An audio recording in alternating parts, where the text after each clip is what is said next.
Welcome in Bears Nation podcast. It is Wednesday, October 19th. Myself, Jake Hassan, as always with Kevin Lapka, and as always brought to you by the fine people at BetStamp. Go to BetStamp, use our code BEARS. I'm not using a mic because we were having issues with my mic last time, and I want us to be able to use this audio. So I'm using my laptop mic to make sure that we are good. BetStamp. Go to BetStamp. Use our code BEARS. Get the best prices. Shop around. Help BetStamp help you. They'll make you a smarter better. They'll make you more profitable better. And who doesn't want that? So go to BetStamp. Use our code BEARS. Show us some love. Show them some love. Help us help you. This show also brought to you by my concussion right now, which is a lot of fun. So, I'm Lord, Jake. Injured, but we have I wish I could say big game, but we have a game to preview on Monday Night Football. God, I can't believe they're putting the Bears on prime time again and subjecting our eyeballs to that. As Bill Belichick goes for the all-time win, not the all-time wins record, but goes for passing George Halas on the wins record for a coach. And it's just a whole lot of mess. As Bill Belichick spent 6 minutes today in his opening press conference. Seven. I saw 6. I saw 7. I'm just whatever. 6.5 we'll call. We'll split the difference. Bill Belichick said 6.5 minutes, give or take 30 seconds, saying how good the Bears are and how they're so good and Justin Fields is a threat. Yeah, you know what the Bears are a threat to? My eyeballs, my senses, as I put them in front of my face on Monday night. They're going to be an assault, a threat to America. I mean, I'm pretty sure it's domestic terrorism to put the Bears on primetime again, second only to the Denver Broncos. It's just bad all around. The Bears are in for a rude and rough awakening on Monday night. It's going to be tough. But Kevin Lapka, how we doing? Oh, yeah, your poor concussion. It ain't going to get better on Monday night. Honestly, it was worse 2 days ago. Yeah. Well, as concussions famously go. I've never had a concussion before, but I've got a lot of friends who have had them. I hope you're feeling good. But this is my third, Jake. Well, possibly. It's definitely second, possibly third. What is going on? But no, like that was a reckless drive. Seriously. I think Coach Belichick should just, be the coach of Chicago Bears. If he sees the good in this team, then right.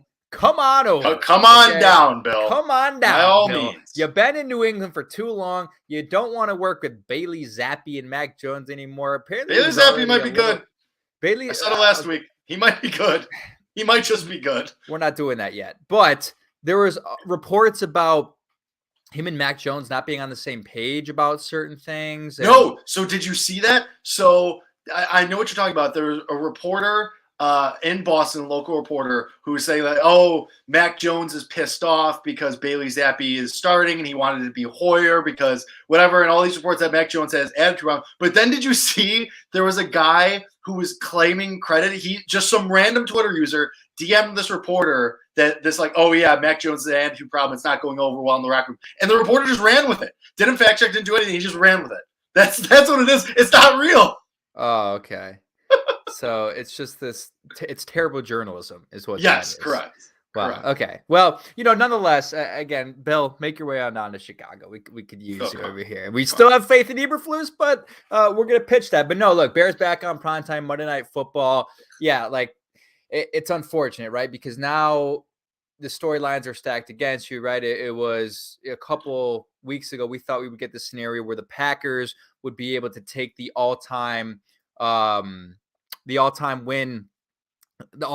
franchise wins in league history, take over the Bears in that category on Sunday night, and that they got lucky enough to where that didn't happen because the Bears won in week 1. And then now you have this where George Halas and Bill Belichick can overtake George Halas in all-time wins as a head coach in the NFL history on Monday night, and it's exactly what's going to be talked about. And I don't there's no sort of other incentive to this for, the Packers. This isn't going to motivate them, or did I say the Packers? The Patriots. This isn't going to motivate them in any way. Bill Belichick isn't going to go in this game and be like, I'm going to motivate him because I'm going to beat George House in the all-time, wins by a head coach in league history. No, that's not like a real thing. It's just the storylines are sort of stacked against you. And is that really what you needed? Is that really what you needed? And this is why part of the reason, yes, the Patriots picked after the Bears in the 2020 NFL draft, but I would have liked, did I say 2021? I would have liked if Mac Jones was playing, because then there's a little bit of motivation that would exist for Justin Fields, because Mac beat him in the national championship with Alabama. It wasn't really close. Justin Fields, I think, actually had the better game, but the fucking Ohio State Buckeyes, pardon my French, were putting linebackers on Devonta Smith, putting Pete Warner on Devonta Smith and expecting that to work out, and it didn't. But it would have been sort of a storyline there. Well, Justin can get his revenge against Mac Jones, and they're going to go head-to-head. These two guys from the same draft class, and Justin's been pretty good against the quarterbacks in his draft class thus far. I think we went through this. I believe, he's beaten Davis Mills now. He's going to play Zach Wilson later this year. He's technically beaten Trey Lance, for what it's worth.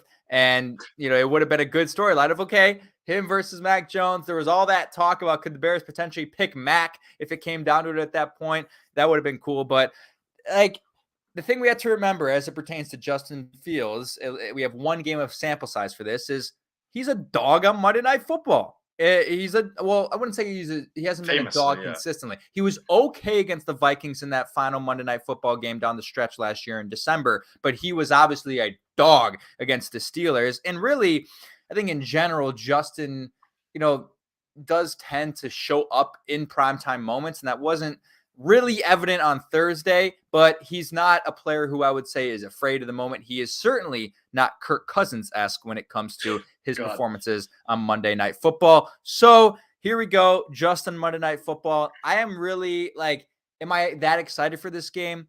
No, but I know in the next couple your days. Your texts to me today were very depressing. It was like a Kevin Lapka that I've never seen before. It was startling. What did I say? You were just your tone, you were just I don't know, this game, I'm looking forward to it. You're right. Just you didn't have your usual pep. I don't know. I was worried about you. All right. Is that what you want? You want the pep? Let's go. We're all in. Bears are winning by 45. Obviously, this is the way it's going to be. This is what we're doing. If this is what you want, Jake, I can give it to you. I can give you the traditional blind optimism of me. Well, one of us has to have at least a little optimism, because we know once I get going, it's gonna be tough. Right. That is sort of the dynamic of the show, but we'll get to it. Trust me. Don't get me wrong. My goal Jake's having a rough week. He's got the concussion, things could be better for Jake. So my goal by the end of this show, usually by the end of the show, you rev up, you start, the Bear, then it's slowly up and up and up. I talk myself into it because I'm trying to talk you into it. And I did subconsciously, I'm doing it to myself. So hopefully the same thing happens, because boy, do I need to talk myself into this one. Yeah. I mean, it is. On paper, objectively, it is a very tough matchup. Obviously, the Patriots defense has been awesome so far. It's been really, Matthew Judon is in the running for Defensive Player of the Year right now. Bill Belichick has this defense playing really well. Over the last couple of weeks, the Patriots look all. He has Bailey Zappe playing well, and there were questions about how this offense was going to look with Joe Judge and Matt Patricia running things. Which, yikes, obviously. But we talked about it a little bit. This is we're going to learn a lot about the Bears this week. You've had 11 days to let these last couple losses, really sit and sting you. And, Fields after the game last week, I'm tired of hearing how we're almost there. I'm tired, we have a lot better to be. That Commanders game was so disgusting. We talked about it, obviously, in the immediate aftermath. But, you've had 11 days now, and I get it. It's the Patriots. It's the big bad Patriots, and they look like they're getting back to their usual playoff selves. And obviously Belichick is in the running for Coach of the Year, and I already mentioned Judon. This defense is scary. This I know we're blind optimism on Justin Fields right now, and I've had my qualms. I've said that. I've been very open about how I'm not sure if Justin Fields is going to be the guy. And obviously you still have most of a season, 3/4 of a season for the most part, to figure that out still. But man, it's, if there was ever a defense on this day right now in the present NFL, as of this moment, as of October 19, 2022, if there was ever a defense you need 11 days to prepare for, it's the New England Patriots because they look really good. Right. And again, it's not the fact that they have superb talent across the board, right? And this is sort of a conversation that aligns with what we think the Bears should and could be doing with their defensive unit, and sort of are to an extent. You know what I mean? They're starting to get the best out of Kyler Gordon. He was the fourth highest graded cornerback in the NFL last week on PFF, and we know how we feel about that. But it's worth something. We will get to the grading. Get to the stats, yes. And Kendall Vildor also has been a highly rated player in the past couple of weeks, and we already know what you're getting of Jaquan Brisker and Eddie Jackson, who is top 3 in the league in interceptions.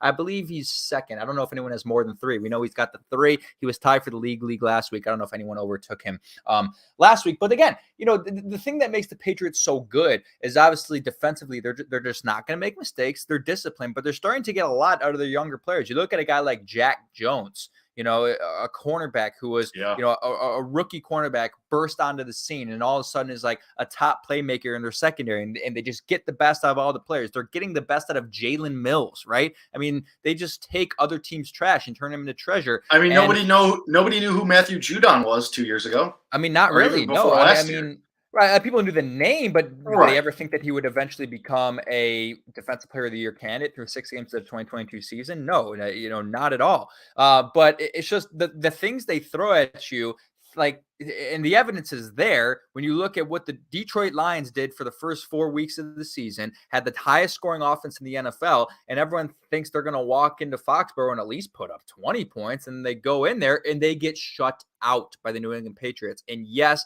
I don't believe DeAndre Swift played in that game, and I'm not sure Amon-Ra St. Brown played in that game either. But with that being said, he did not. Neither of them did. Neither of them played, right? Right. Right. But that's still an offense that was and is, good. They have a good offensive line. What?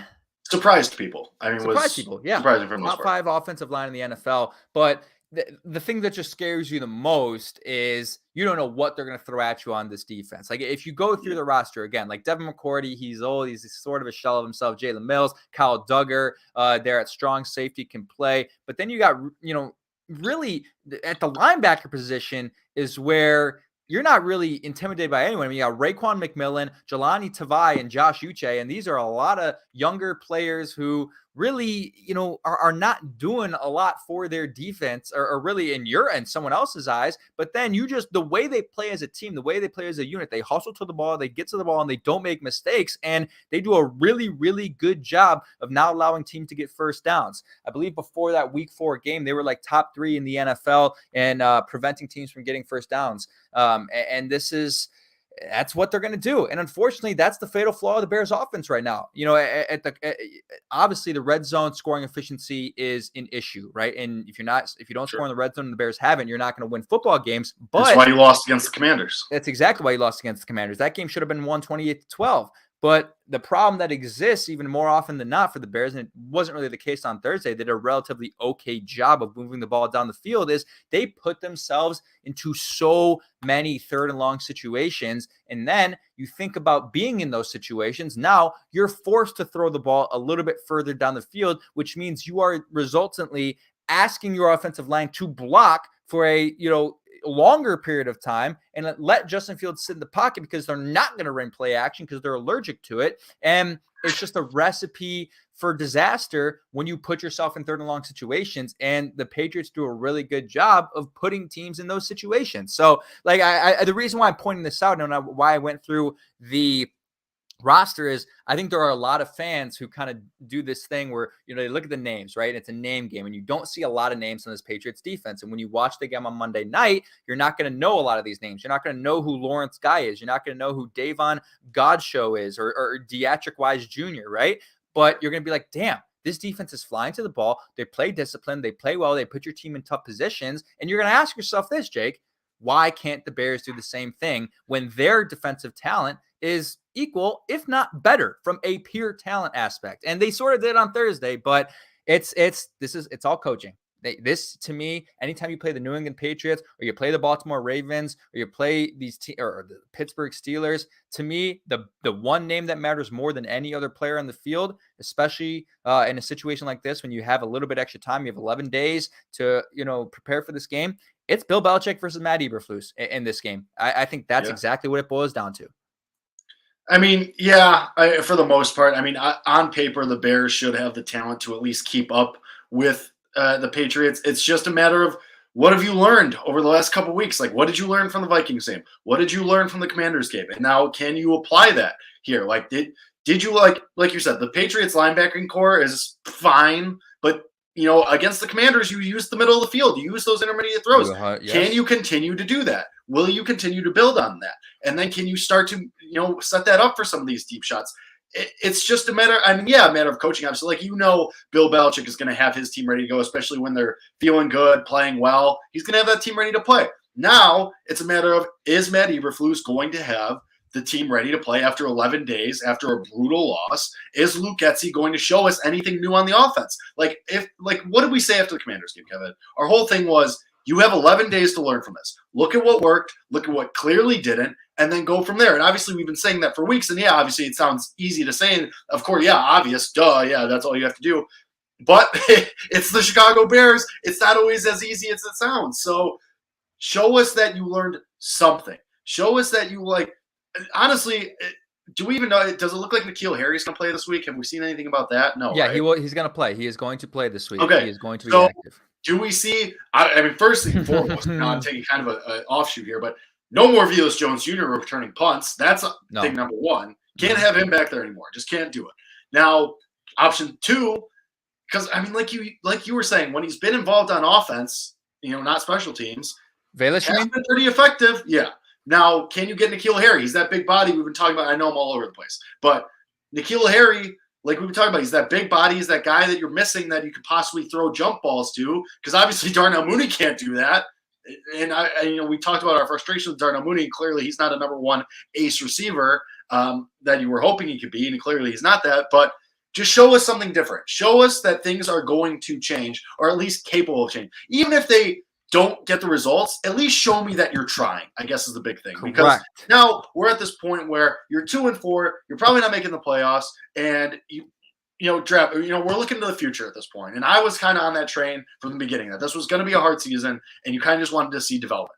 Show me the development. And this time, not even from the players, but from the coaching. Show me the development from the coaches, that you can learn and change and adapt. Because the whole time during the Matt Nagy era was, you refuse to adapt. You refuse to change. You refuse to do anything differently. Show me that you're different. Show me that you're at least open to changing things and open to making your system work for your players, not making your players work for your system. Show me that you can change the system to fit your players. Show me that you can adapt and change things and grow and develop as a coaching staff and change your schemes so that you can have success. Even if it's not immediate success, at least show me that you're trying and give me hope for the future, that there will possibly be some chance for success later down the road as Justin Fields develops and as you surround him with better players. Ding, ding, ding. You hit the nail on the head. Admittedly, we were calling for this last week, right? We were saying, why aren't you making the changes yet? And I think I have to kind of look back at that in hindsight and be like, well, admittedly, it probably would have been difficult to do that given what was presented to you with the schedule, right? You turn around, you play a Thursday game. Is that the right time period with 3 days of practice to completely switch up the offensive line, to completely, thrust Velus Jones Jr. into a larger role on the offense, or bring N'Keal Harry back off of IR? No, I don't, looking back in hindsight, that probably wasn't the right thing to do. And they probably have had this 11-day time period circled on their schedule. The moment that was released in the summer was, hey, this is a time where if things aren't going right, you have this period of time to figure something out. And now, this, you're right. The moment they take that first snap on Monday night is going to tell me a lot. Before the ball is even snapped, before the game is even played, who trots onto that field for that first offensive drive for the Bears is going to be very, very indicative of how I feel about this coaching staff. And that, it's early and it's going to be 7 games through the season, but it's true. You look at the better coaching staffs around the league, they don't do this. They make the changes. If you're struggling, they bring somebody out and put somebody else back in. You know what I mean? And my ideal scenario is the moment you start this game and when the offense trots out, take the ball first. I don't care. Take it, make a statement, try to go down the field, score a touchdown. I thought that's what they would do against the Commanders. They did it. They went down the field, and then they had that red zone interception. That was the right idea, though. Now the Commanders won the toss and elected to defer, but I like the idea of, hey, let's sort of try our hardest to get into a spot where we can create momentum offensively at the start of the game. But back to the original point, the Giants game, right? Back to the original point, it should be, in my opinion, trotting out there once they pan the camera to the huddle. It should be Braxton Jones, Mike at left tackle, Michael Schofield at left guard, or Ja'Tyre Carter, Lucas Patrick at center, Tevin Jenkins at right guard, and Larry Borom at right tackle. I mean, you have to do whatever you can to get Sam Mustipher out there. The experiment isn't working, but to not even put all of the blame on Sam Mustipher, Lucas Patrick has been terrible at left guard. And I don't know if he's just a better center than he is left guard. You know, that God, I hope part so. of it as well. God, I hope so is the right way to think. But again, you're not going to know unless you try. Right? I mean, he wasn't signed in the offseason to be your left guard. He was signed as a free agent to be your center. He needs to be the center on Monday night, switch something up. And hey, if it doesn't work, it doesn't work. You tried. You have nowhere to go but up. You're not losing out on anything by moving and shuffling these guys around. At this point, it probably doesn't even matter about, the continuity. You know, they haven't played with this line as a unit yet this year. It doesn't matter. It can't get any worse. You're 32nd in the league in pass blocking. Jake, the tweet you sent me, let me pull it up real quick. You sent me this tweet today, and it was the least surprising thing I've ever seen. I got it.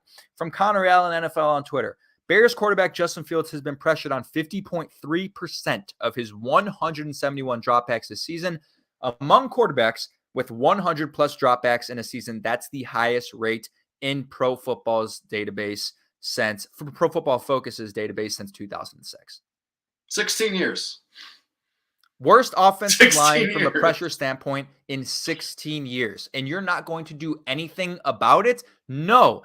And if they don't, I'm really concerned about this coaching staff's ability to not only adapt, but maybe even recognize the problem, right? I mean, maybe, hey, get on Twitter. Maybe read this guy. Read his stats. Like, I don't know. Like, if their eyes aren't being open to this, that's a problem. But I think they are. Admittedly, I think they are. They have spoken about that they're going to try these things, but it's, again, enough of the speak. We've heard too much of the speak in the last 5 years. Too much of, we're going to do this, we're going to do that. All right, you can tell me that.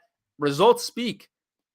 Actions speak louder than words. I want to see it on the field. Show me this new unit. Show me you're trying to make a change to make this team better and help out your young quarterback. Right. I mean, clearly the offensive line alignment has not worked so far. I mean, Sam Mustipher, we've talked about, has been mostly a disaster, and we can't really, mostly. I'm giving him a little benefit of the doubt, but cutting him a little slack. But yeah, I mean, it's been a disaster. I mean, like, it's just not worked. Whatever not credibility, but whatever, slack you wanted to give him, or whatever, like, little standing ground he had from last year, it's mostly, if not completely, gone already. I don't know what Lucas Patrick's deal is with his hand, if it's still not ready for snapping or what. But the biggest thing here is you're seeing how much you're missing Cody Whitehair. Like, it shows That's how much he means to this offensive line. Like, this just emphasizes how much a good, consistent, and not even just, and maybe doesn't have to be good, but no, he does have to be good, because Sam Mustipher has been consistently there, but he's been bad. Good, above average, consistent guy that's there, that you can count on. How much that means to a team, how much that means to an offensive lineman, to a quarterback. And, obviously he's going to be out a couple more weeks at least. But, yeah, I mean, somebody in the chat was saying throw Leatherwood at left guard. And you said Schofield. Like, try something, because Mustipher just isn't happening. And I don't know if it's just you. I mean, I said this a few weeks ago. If Doug Kramer was healthy, I believe he'd be snapping right now for the Bears over Sam Mustipher. And that's my Illinois bias aside. Like, Mustipher's been that bad, and Kramer was a 5-year starter at Illinois. Like, it's just something. And obviously, ifs and buts, blah, blah, blah, blah, blah. But it's just, you got to, like, to your point, got to try something, because it's clearly not working. Justin Fields is running for his life. He's getting his head taken off. After the Commanders game, we said multiple times, like, it looked like he just died on the field. It looked like he was just laying there like a corpse. Like, you eventually, and multiple people said this, he's going to get hurt eventually if you allow this to continue. Like, if you're going to consistently trot out this offensive line in this combination, you got to throw extra blockers then. You got to keep Cole Kmet in there. Ryan Griffin, N'Keal Harry is supposed to be a really good blocker. We'll see if that takes, but you got to try something, because if you keep letting him get killed, he's going to get hurt. He's never going to develop. And then we're right back to square one in 2 years. And that's just, you can't be there, because that's how, if your Ryan pulls him out of you, Flus, you get fired. You just lose your job. Like, you got to try something. Kevin, I'll give it a little bit more of a benefit of doubt. I don't think from play one it'll be evident if things have changed or not, but it'll be the first series. Like, it'll be pretty quick, like, to your point. And then, like I said, I mentioned, it started like the Giants game. Have a couple plays, start some rhythm, and then take the shot. I mean, really, the Giants game was, what, the second or third play? But still, like, do something. Like, try at least just, and back to my point from a couple minutes, just try.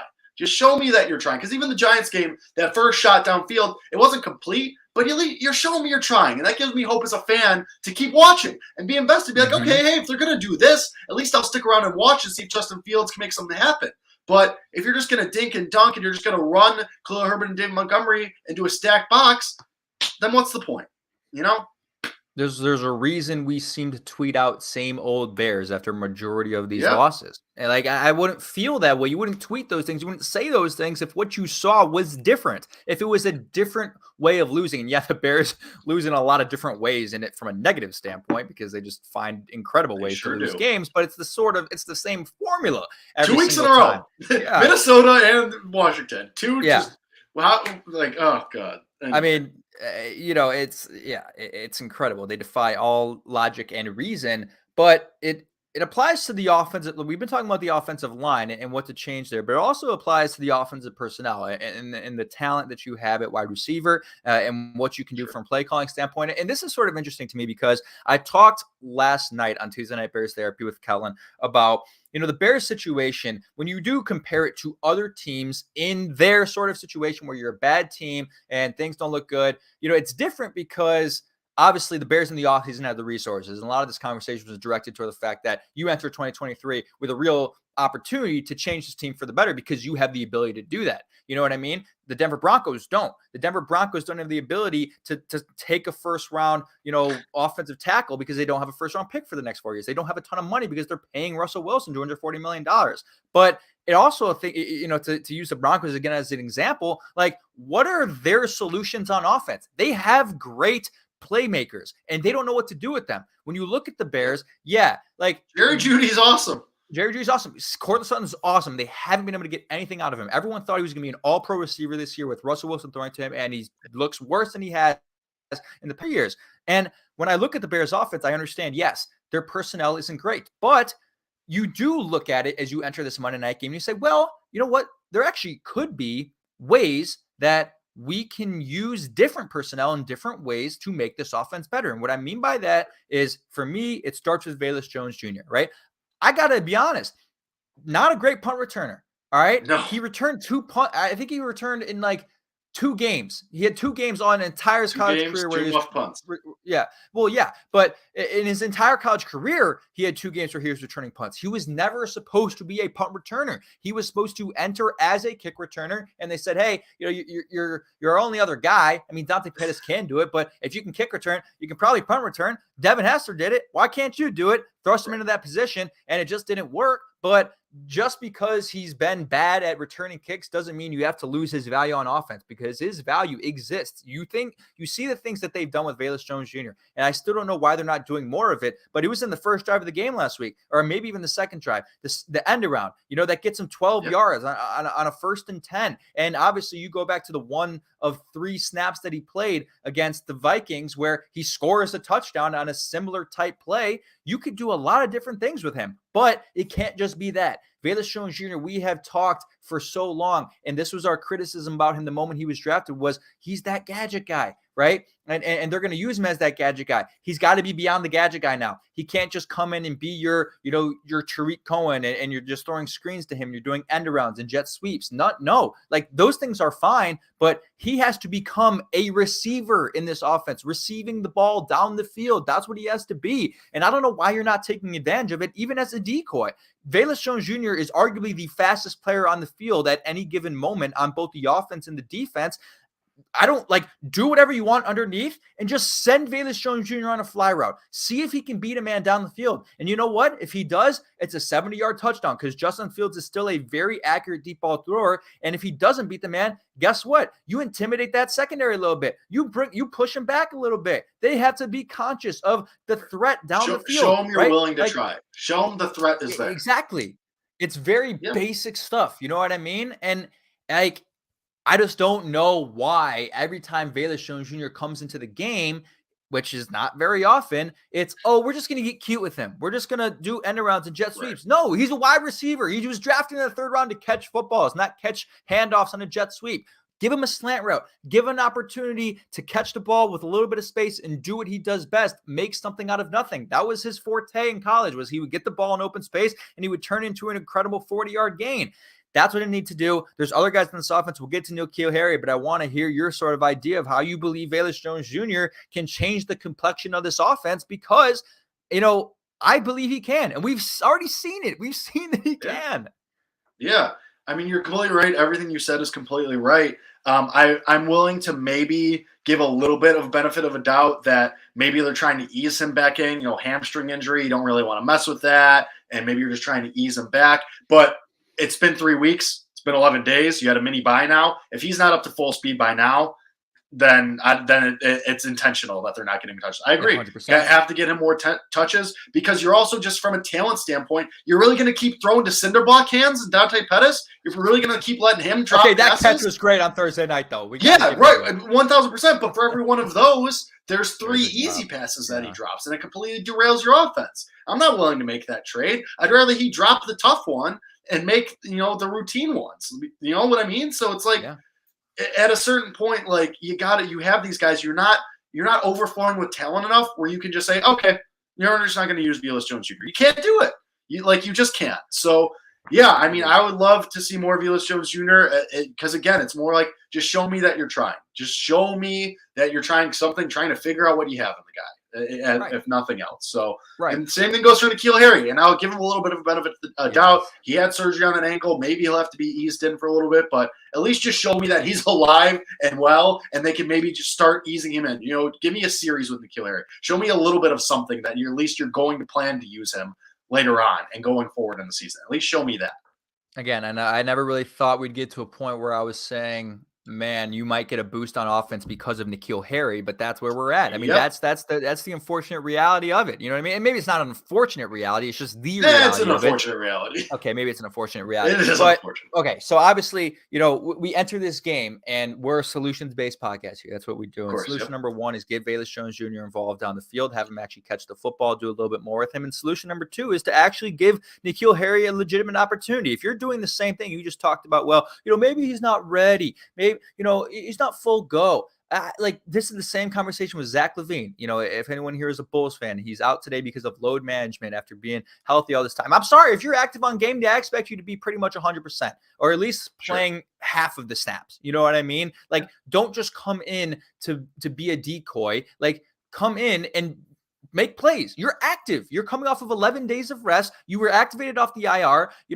You are active. You should be playing, and you should be out on the field. And again, that's not entirely on the player. It's on the coaching staff to put him out there and put in those positions. But solution number 1, Velus Jones Jr. Solution number 2, N'Keal Harry and his usage in this offense.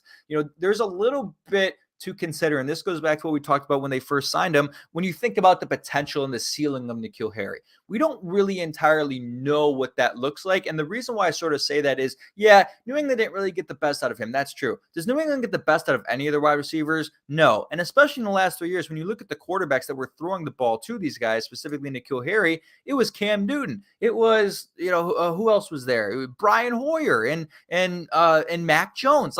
You're not talking about guys who are prolific. You know what I mean? Yeah. And I'm not saying every wide receiver needs a prolific quarterback to succeed, but it sure does help. And it sure is a reasonable conversation to have as it pertains to N'Keal Harry. And I think there maybe is a little bit of merit to the idea that N'Keal Harry is going to come into this game a little bit hungry. He's going to come into this game saying, you know what? New England ditched me. They didn't want me. They didn't put me in a position to be a successful wide receiver, I guess you could say, if that's the way he sees it. Sure. They sort of ran me out of here. I kind of ran myself out of here. I want to come out here and prove it to him. And now, different from Amir Smart-Marset, who's no longer on the team. Now, don't do too much. Don't try to make a play at the end of the game that's going to cause you to lose that game. Run out of bounds if you need to run out of bounds with 50 seconds left in the game. Don't do anything stupid. But if you're in the red zone, Darnell Mooney went to Luke Getsy and the final play of the game and said, I want the ball in this situation. He's like, this is my moment. I'm going to try to prove to myself that I am a guy who's going to make plays for this team. And I love it that he did it, but he just didn't make the play. You know what I mean? He just didn't make the play, but I like that mindset. And now I want N'Keal Harry to go in there and say, you know what? Give me a one-on-one ball against Jack Jones, or give me a chance. Give me a shot. Give me a chance. You know what I mean? And that's what they should do. Give him an opportunity. If he sucks, he sucks. You unloaded a 7th-round pick for him. It doesn't matter. But it goes back to the conversation we just talked about. You have to give them an opportunity, and they'd be stupid not to. Yeah. All right. Should we get to our bold predictions, Kevin? Yeah, we can. We can get to bold predictions. There was one other thing, real quick. There's a couple other things I want to talk about as far as like the breakdown with this game. The thing that frustrates me about the Chicago Bears right now more than anything that I didn't think about until now when I realized it was, we talked all offseason, and really, tell me, Jake, what was the main reason the Bears hired Matt Eberflus? On defense, they're hiring him because of what? What's he bringing to the table? What was he so good at in Indianapolis that he was going to bring here? The hustle mindset.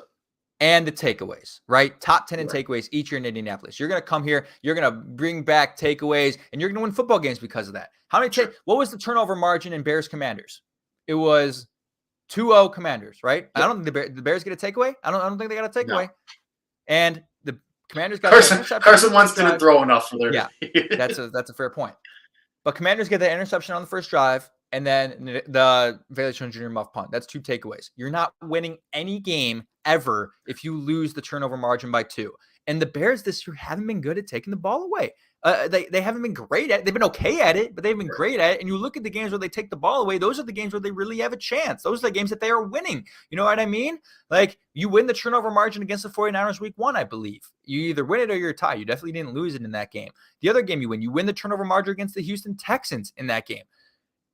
This is your chance now to get a turnover because, Bailey Zappe, 3 weeks in, he looks fine. He looks pretty good. Threw for 300 yards last week. When you watch Bailey Zappe play, he's throwing to wide. Like, Bailey Zappe isn't doing anything special yet. Okay, he's not doing anything special yet. Maybe he'll do special things on Monday night. He simply played well, right? He's not making mistakes. And at some point for a rookie quarterback, there is a point of time in any rookie quarterback's rookie season where those mistakes come, and they come fast, and they come in an instant. It's like an avalanche. Like, the moment that rookie quarterback you'll see makes a mistake, usually in that game, they'll make multiple of them, and it sort of all falls down because they've never been in this situation before. They've never, thrown an interception. How do they respond to that? And this is a guy who's never really played in big moments in his career. He went to Western Kentucky. You know what I mean? So I think this is a real opportunity for the Bears to approach this matchup thinking, hey, we got to put Bailey Zappe in tough positions, force a turnover early, and kind of throw him off his rocker, I guess you could say, the entire game. I mean, you're at minus 0.3 turnover margin per game on the year. That is not good. You had to get that number back up. You have an opportunity to do it. And if I'll say this, the Bears they're 7-point underdogs in this game. They're probably like plus 230 on the money line, Jake? Something like that. Yeah, something like that. Like, if the Bears get 2 takeaways in this game, they win. And they might win that game by 10 points if they get 2 takeaways. And it's probably a big if, but Jake, it's been a 1-score game in like all of these games aside from the Packers game. It's been a 1-score game, and you weren't getting takeaways in those games. So what can happen if you do get takeaways? You can flip the script, and it's a hard thing to do, but you brought this guy in for a reason. I want to see it. I want to see the takeaways, and I think they have a good opportunity to do it Monday night. I don't know if they have a good opportunity. I agree with your point. I agree with your point that a rookie quarterback, or even look at Cooper Rush, like a quarterback in his first extended playing time, there's always going to be that moment where they have the key turnover. I just don't know. Theoretically, Eddie Jackson, with Jalen Johnson, some of these guys on defense, yeah, you theoretically should have those chances for those takeaways. I just don't know if it's going to happen because the Bears really struggle with generating pressure too. And if you want to get takeaways and generate takeaways, it's not always going to be Daniel Jones back there, So that's just I think the Patriots take care of the football. And I also Zappe that many opportunities to turn the ball over too. They might just take Ramondre Stevenson and say, here's the ball 30 times. Here's the ball 35 times and run down the Bears' throat because the Bears have had issues stopping the run too. So it just might not be in Zappe's hands that many times where you have that many opportunities to take the football away. So that's kind of why I understand. I get what you're saying, but I just don't know that Bill Belichick, being as smart as he is going to give the Bears that many opportunities to take the ball away is the only thing for me. No, and that's a very fair point. That's 100% a fair point. I mean, Bailey Zappe against the Lions threw the ball 21 times, 17 for 21, but he had 4 incompletions and one of them was a pick. I just realized, how did I not realize this?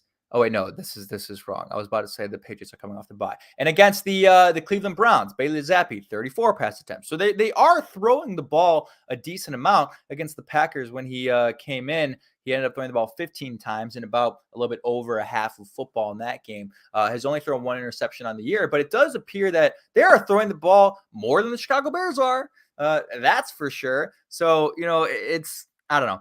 He's going to throw the ball enough to where you should be able to get an interception. And how does that happen? Right. Again, we do this all the time, and they did it a lot against Minnesota, and they didn't do it much against Washington. They were blitzing a ton in that game against Minnesota, if I remember correctly. And they did it a little. I can't remember if it's hard for me to remember exactly what happened when you're at the stadium and you're there as a fan. You're so hyped up. Like, I can't remember. Were they blitzing a lot on Thursday against the Commanders?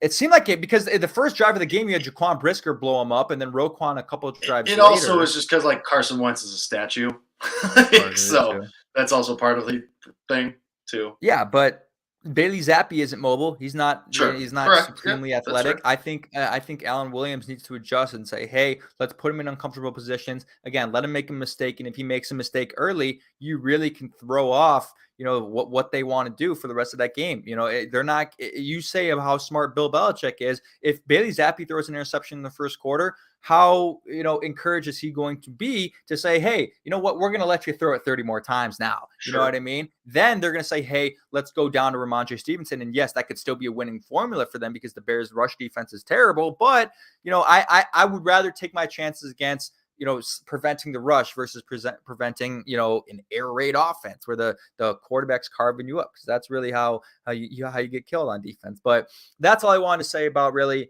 what I think the Bears can do against Bailey Zappe, because I just heard way too much about Bailey Zappe is gonna boat race the Chicago Bears on Monday night. Like, the Bears aren't losing this game by 20 points. They're not losing this game by 30 points. Like, Bailey Zappe is not walking in there and losing. That's a good segue then. This is what I do. Real pro move by you, Kevin. All right, let's segue into our bold predictions and final game predictions. Presented by that's the concussion talking. Presented by BetStamp. Go to BetStamp. Use our code BEARS. Help yourself win more money. Go to BetStamp. Learn more. Use all their tools. Use everything they give you to price shop, to learn more, and they will help you win more money. And who doesn't want more money? So go to BetStamp. Use our code BEARS. Help them help you. Help us help you, most importantly. Everybody wants more money. BetStamp will help you do that. Go to BetStamp. Use our code BEARS. And thanks to BetStamp, we now segue into our bold predictions. And Kevin, is it fair to say that one of your bold predictions will be takeaway themed? Yeah, it will be. I think this was your bold prediction last week, and then mine the week before that, and then yours the week before that, because we've been doing this every single week because we're waiting for it. Eventually we have to be right. Eventually we have to be right. I mean, come on. We do it so many times. And, it's a rookie player, and we're waiting for his first interception. And I think this is the week.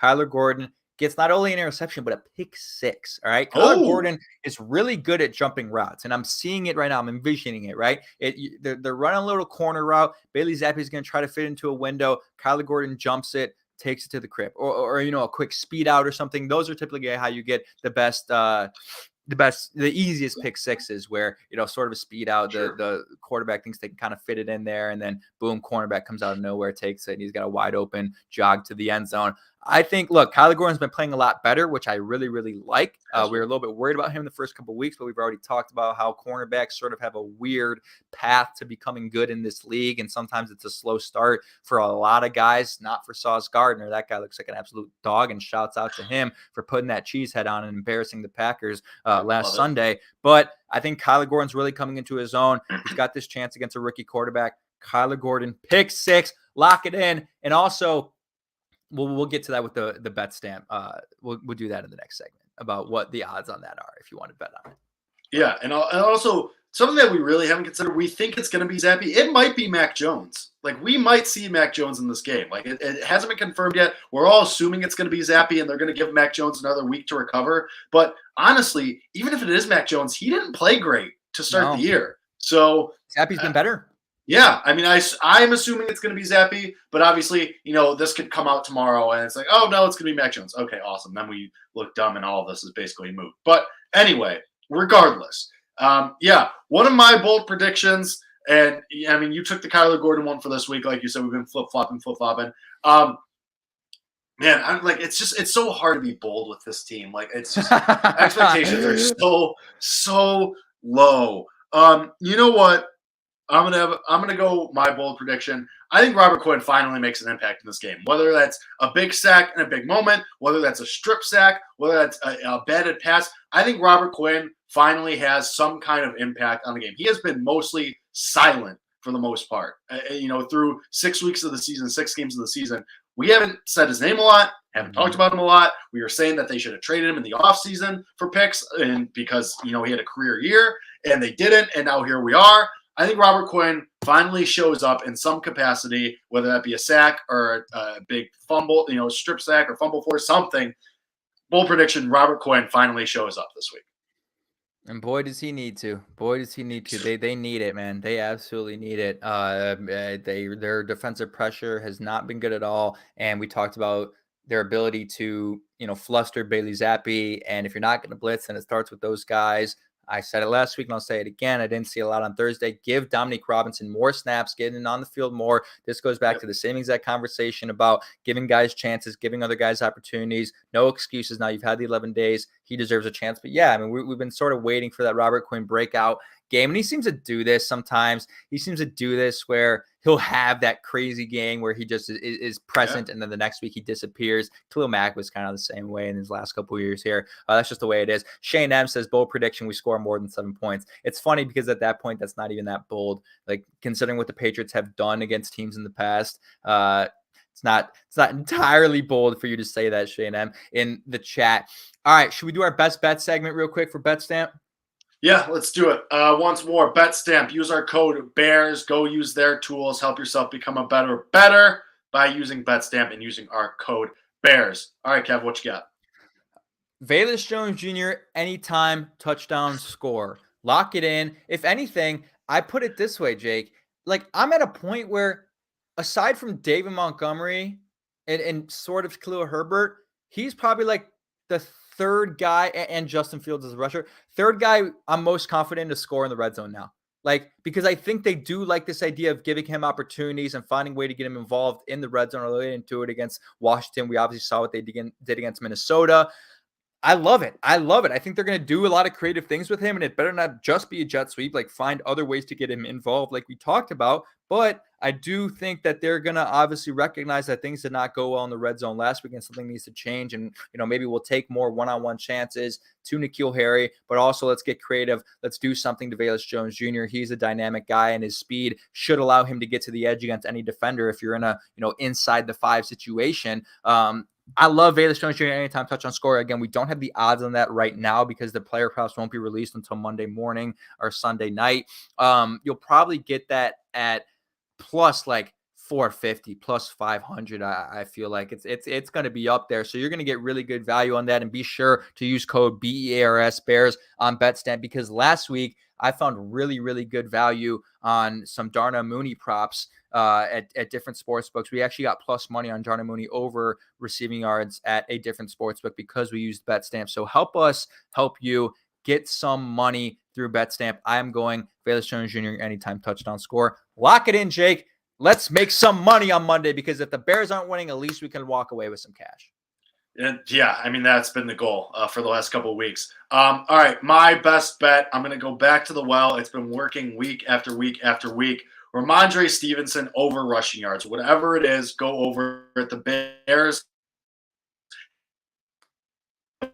Single lead back of opposing teams to go over the rushing prop since week one, obviously throwing out the monsoon game. But, they let Aaron Jones do it. They let Davion Pierce do it. They let Dalvin Cook do it. They let Saquon Barkley do it. And they let Brian Robinson do it. Now, I don't think that stops with Ramondre Stevenson. I think the Patriots are going to run a lot, and the Bears' rush defense is terrible. Ramondre Stevenson over on his rush yards.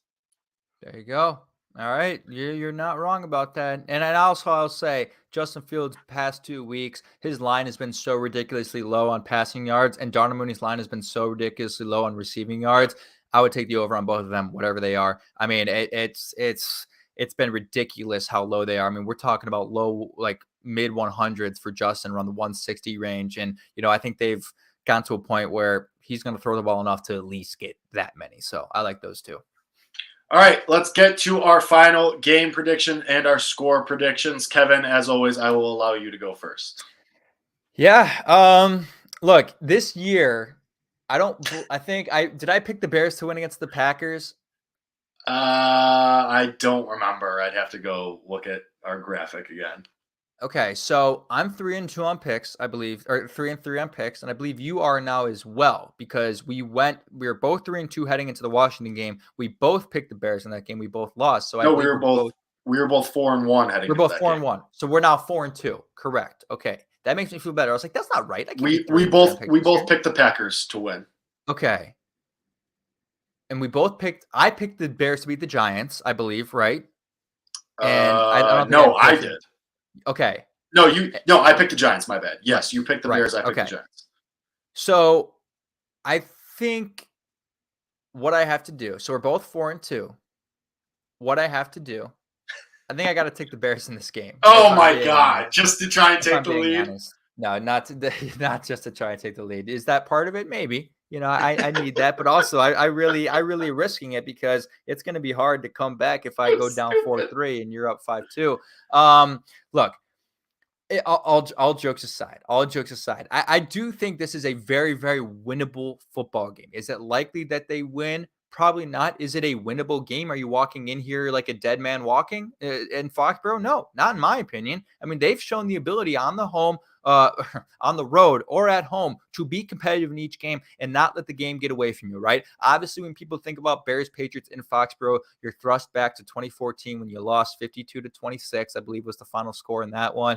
And everyone feels like just because of history, you're going to see something similar to that. I'm here to tell you that's not the case. The Chicago Bears, whether you like it or not, whether you like Eberflus or not, do a very good job of not letting games get away from them. And even if they are down big at halftime, they allow games to, stay close in the second half, because they play great second half defense and they keep things close. And it may not look like it all the time, but they sure fight like hell. I mean, the Bears have not yet been blown out this year. They've had every single game this year has been a one-score game, except for that game against Green Bay. And yeah, if that's not at Lambeau and they call that a touchdown for Justin Fields at the goal line, which it was, that's probably a one-score game too, right?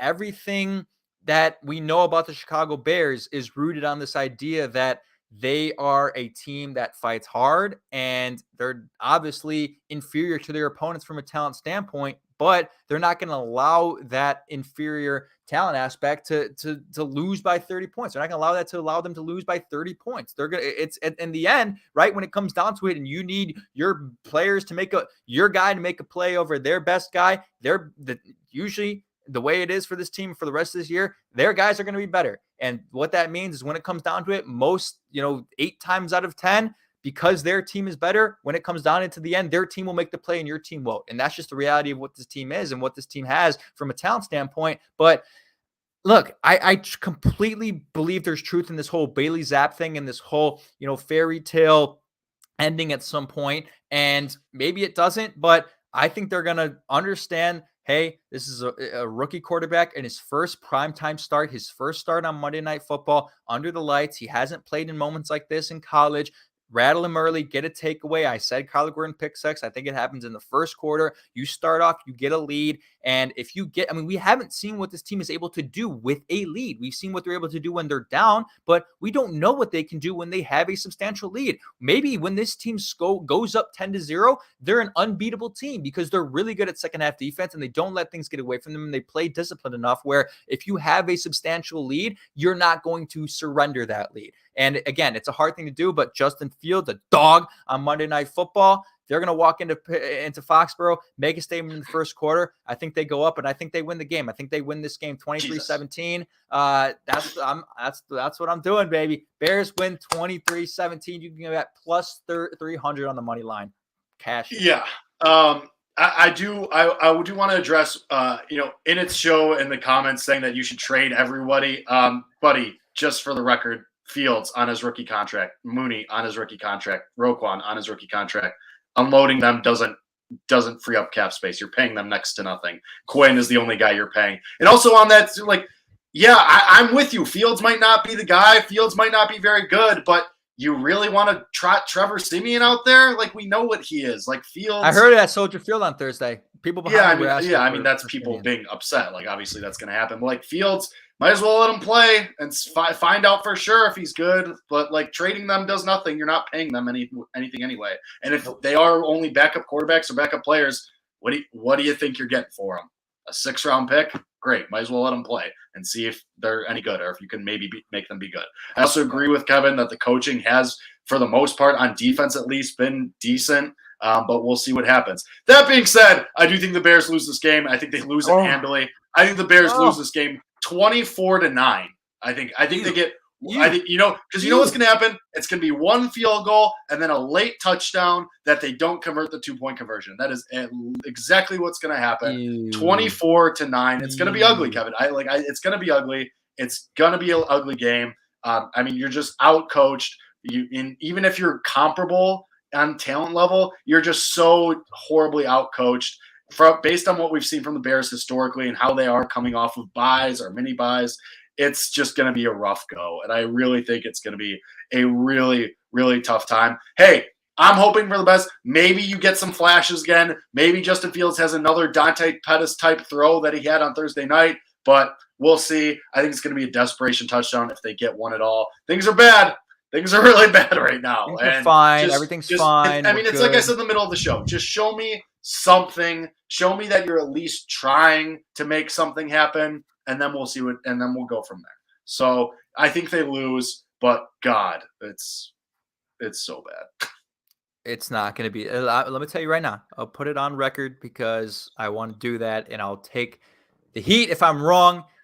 Everything is going to come together this week. No, I'm just kidding. Okay. Everything's going to come together. But you will see changes. You will see differences in this team. And I think you'll walk away, win or lose, you'll walk away being with a little bit more of a positive outlook on what you have in your rookie players, what you have in your rookie head coach, what you have in Justin Fields, sort of the same way that you kind of felt after Minnesota, but that was really only surrounded around Justin Fields. Now I think you're going to walk away saying, hey, you have something out of Kyler Gordon. You really have something out of Velus Jones Jr. potential. You have something out of N'Keal Harry for the rest of this year. We don't think he'll really be here beyond 2022, right? You'll walk away with a more positive mindset. It may be a moral victory. I think it will be a moral victory, and it'll also be a victory in the win column. And then you work yourself back into it. And you know what, Jake? If you're 3-4, you know what that means? You're in the hunt and you're back. And on Sunday Night Football the following week, your name and your team shows up right in the hunt graphic, baby, right where we want it. Oh, God. In the hunt. Bears are back. Bears are in the hunt. They're going to beat the Patriots on Monday Night Football. Let's go.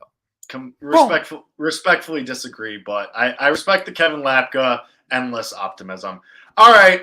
Well, for myself, for Kevin, for Bears Nation podcast, one thing that's going to happen, we will be back on Tuesday or whenever to recap that atrocious game that is inevitably going to happen, and we'll talk about it, and then we'll do the preview for the following week, because that's what we are. We're dedicated. No matter what, we are going to be here no matter what, through concussions, through shoulder surgery, through no matter what. Bears Nation podcast delivers for you. Everybody go watch the Bulls. Go watch my large adult son, Ayo Dosunmu, play good basketball, because that is better than talking about the Bears at the moment. Who knows? Maybe they shock the world. Probably not, but we'll see. At any rate, catch us back next week to break it down. Go to BetStamp, use our code BEARS, and until next time, as always, bear down.